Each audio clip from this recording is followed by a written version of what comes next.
How do you get paid if you're self-employed?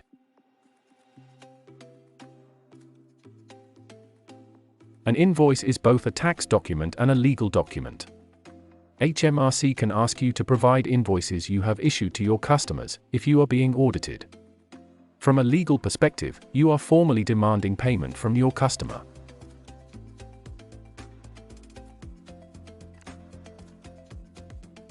You can either issue your invoices paper-based or electronically. If you are going to be issuing a lot of invoices, the best approach is to use an automated system. You must retain a copy of the invoices that have been issued. If you are paper-based, it can be photocopied.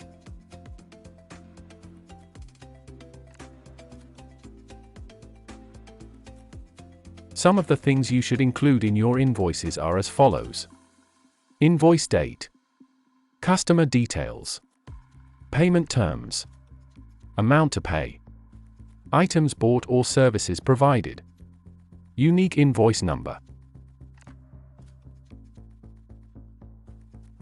Be sure to subscribe to the channel for the latest tax updates.